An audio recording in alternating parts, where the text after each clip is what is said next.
Okay, so I'm Ryan Hubbard. I'm a graduate student at the University of Illinois. I'm in the cognitive neuroscience department there. Mostly do work on learning and memory, so learning analytics is not really my forte, so apologies if I get a whole bunch of stuff wrong. I'm not actually going to be talking about my doctoral work. I'm going to be talking about some stuff I did over the summer with Aldis, Sipolins, and Zhou at the IBM Watson Research Center on enhancing learning through virtual reality and neurofeedback. And I'd like to point out the first step part of the title, so this is pretty preliminary stuff, but I think there's some kind of cool results going on. Okay, so who has heard of IBM's Watson? Anybody? Yeah?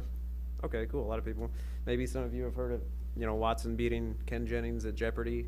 That was pretty cool. And then Watson was kind of quiet for a few years, but has kind of been coming back into the limelight by sort of getting into different areas, particularly Watson Health. So that's sort of a big project to digitally store medical records and files in the cloud and encrypt them, and also mine that information to provide better diagnoses and healthcare for people. But it's also a new project is Watson Education, so trying to use their supercomputer to improve education for individuals and sort of personalize education for students. So that was one of the projects I was working on. And so the idea of adaptive education with Watson is sort of this three-step thing of what you need to know about the student or what you need to do with the student. You need to guide the students, so you need to suggest opportunities for the student to execute current goals and increase engagement with learning. So you want to have some kind of learning environment for the student. Also, I talk really fast when I get nervous, so sorry, just try and keep up. Increase engagement for the learnings for the students, so try and create some kind of environment that the student stays engaged and sort of stays interested in it, and you want that environment to be sort of personalized for the student.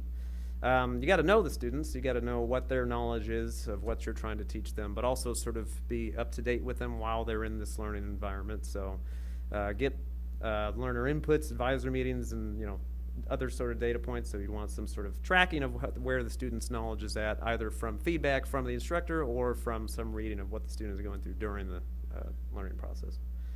And then finally, you want to help the student, so you want to collaborate with the student to develop some goals around academic and social integration. So based on this feedback that you're getting, based on this data that you're collecting, you want to sort of make some intervention or change the environment or give the student some feedback to improve their education. And so the project I was working on sort of tackled this by instantiating these 3 points in 3 different ways. So by guiding the student, we're talking about virtual reality. So we're creating a virtual reality environment that's sort of tailored to the individual to guide their learning.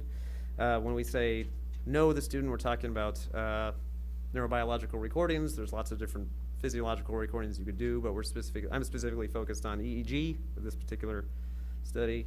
And then helping the students, we're talking about sort of an intervention or some sort of feedback where, based on the recordings that you get from the individual, you're going to change that virtual reality environment to update based on what you're getting from those readings. So why use virtual reality? I could tell you why, but I'll let esteemed actor Kevin Spacey tell you why, if the sound works. But I also think of it in terms of education. I mean, the classroom is probably the single space that we all know that has not changed at all since the beginning of time. It's a chalkboard and seats and a teacher up front. But imagine if we can bring the best teachers in the world into that classroom, and a child can put on a headset and suddenly be at the bottom of the ocean studying science, or be in the Globe Theater watching actors rehearsing in the 16th century, or being in the Sydney Opera House while a concert's happening. All right, so I don't know how much Kevin's point about the classroom never changing since the beginning of time is true. I think that's probably a little bit of an overstatement. I do think it's a cool idea that if we want to teach somebody about some particular topic, we can really put them into that environment and maybe provide a not only more engaging, but maybe more informative learning environments. That's why we want to use virtual reality. The other nice thing is for sort of this adaptive education purpose, you can actually change the virtual reality environment on the fly. So the project here was to sort of incorporate EEG readings into a virtual reality environment, which was the first step because that could just be a tricky, impossible thing to do. EEG is very sensitive. People are looking around in a virtual environment. Maybe we just can't get anything from the EEG. So that was the first step, is combine recordings of EEG with virtual reality. The two tools we're using here is the HTC Vive. That's the headset there. It's a pretty nice VR headset. You can actually put it on and walk around in a space. So it has room scale tracking. You can actually walk around and interact with the virtual environment.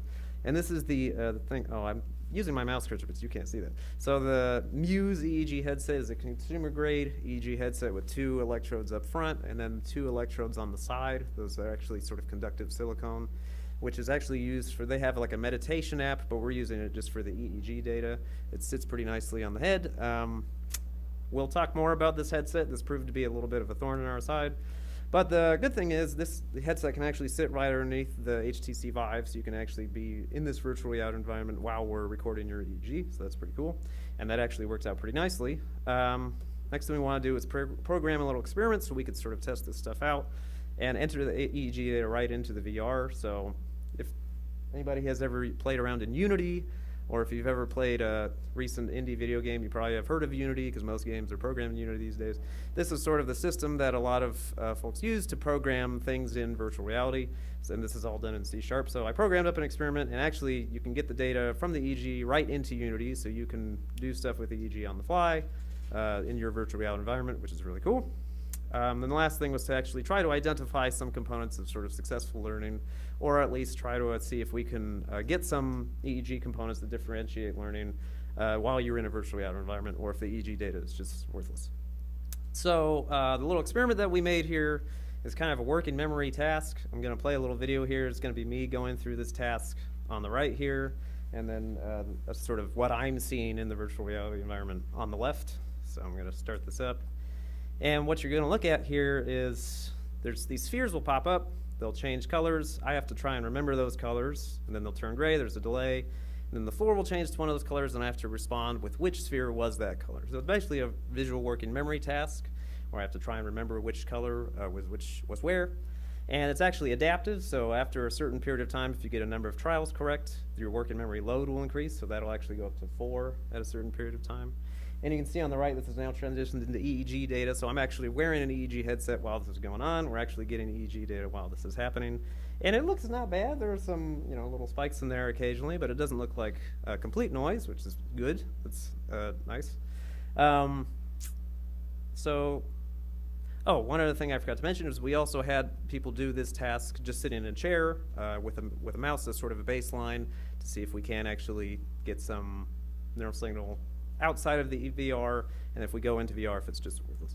So I just want to point out that individuals actually didn't perform any better in virtual reality at this task. So this is their sort of working memory performance. They weren't actually any better in virtual reality compared to non-virtual reality, or I guess just reality.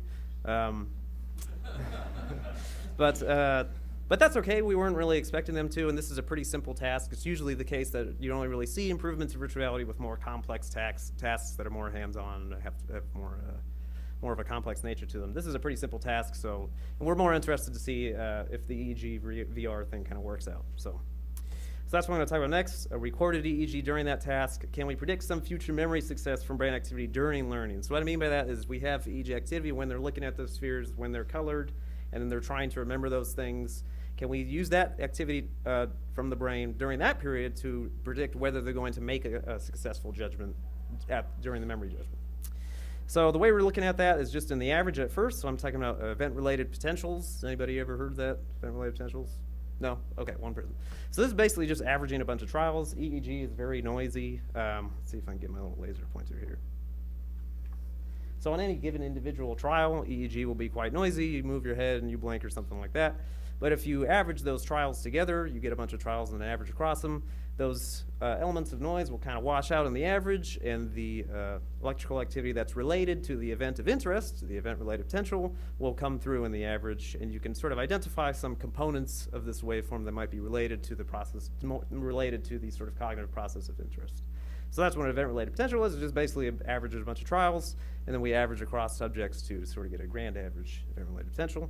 So that's what I'm going to show you, and I'm only going to show you earpiece from the 2 channels on the left because, as it turned out, the 2 channels on the front of the Muse generally are worthless because they're right on the forehead. If you move your head, it's just you get lots of muscle activity, and the reference channel is right next to that as well. So you don't get a lot of really good data from the front, which was kind of a bummer. But we do get some nice data from these 2 side channels, and we actually do get some differentiation in this ERP based on whether you go on to get that judgment correct or not during that time of encoding. So that's what I'm plotting here. This red line is you go on to make an incorrect judgment, you don't choose correctly, whereas you do choose correctly in this green line. We get this nice difference in the ERP around 300 milliseconds after the onset of those spheres.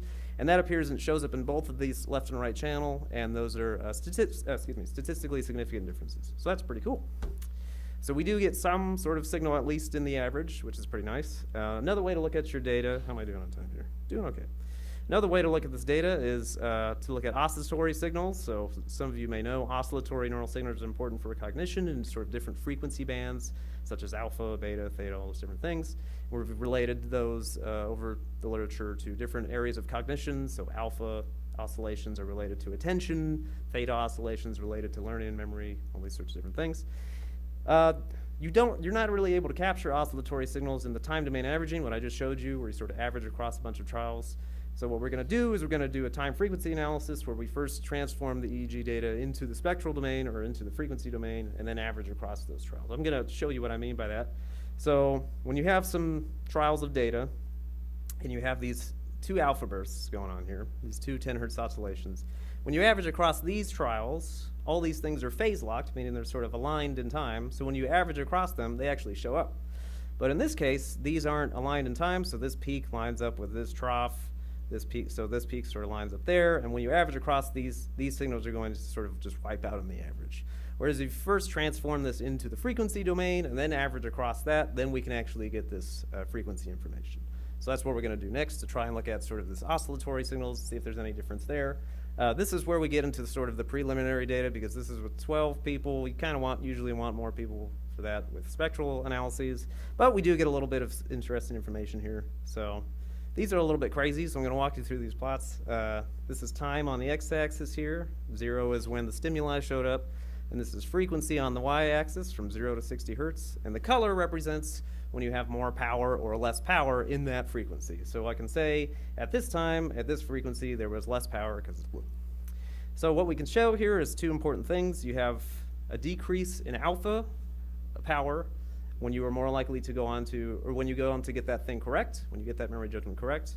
You also have this decrease in beta power, or sort of high beta, sort of 30 to 40 hertz, which is a little bit weirder because generally you have this sort of decrease in alpha and an increase in beta when you're more more focusing your attention. That's not what we see here, but again, this is kind of preliminary and interesting, noisy. But these two differences were significant, so there's a significant decrease in alpha that's related to successful memory judgments, and there's also decrease in beta. So that's all cool. We get some nice results in the average. I want to talk about, really quickly, some attempts at classifications. Can we predict future memory success from brain activity on single trials? Because this is what we really want with this sort of adaptive learning situation, right? On any given trial, can we say whether they're going to go on to get this thing correct or not? I'm just going to blow through this and say we tried a whole bunch of different EEG features and tried a bunch of different linear classifiers, and nothing was above chance. So unfortunately, classification isn't quite working out right now. But again, this is pretty preliminary. This is the first step. And just to show you, just to plot, again, to go back to the thorn in our side, if I just plot a whole bunch of EEG data, you have these crazy spikes here, which is actually the Bluetooth connectivity coming on and off. The channels will sort of come on and off the forehead. So there's some technical hurdles we got to get through as far as implementing EEG in VR right now.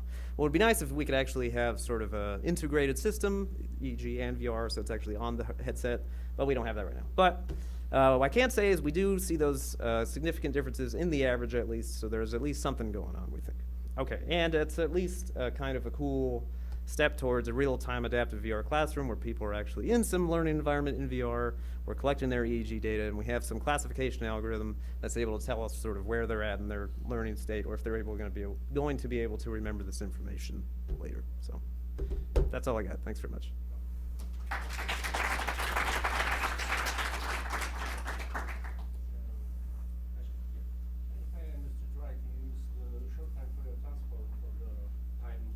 Yep. Analysis. Yep. Do you consider to use some wavelet transform or something like Yeah. this? Yeah, wavelet transfer is pretty sweet too. You usually get pretty similar results between short time Fourier transform and wavelet. The base is different. The base of the transform is Yeah. So this was short time Fourier transform, but we'll probably check it out with wavelets as well. Yep. Yep. Are we any closer to orbital mind control lasers? No. I just want to tease out part where you're talking about we didn't meet expectations or assumptions around the alpha state. It sounded to me like when people are on the right track, Right. That stimulus around a particular task or question, and their attention drops. Am I correct? No, so yeah, let me correct you on that. So actually you have sort of decreases in alpha power when you're more focused. When you have higher alpha power, you're actually kind of sleepier and kind of less focused. You usually have higher beta power when you're more focused. That was the weird thing, was that there was also a decrease in beta power. So usually you have a decrease in beta and decrease in alpha and an increase in beta when you're more focused and attentive. Yeah, which was a little trippy. Yeah. Yeah. Do you have a hypothesis what's happening there, or? Yeah, right now I'm just like, bleh. But I mean, also, you know, we're at 12 subjects now, so I would want to see how this pans out as we collect more data. So, yeah.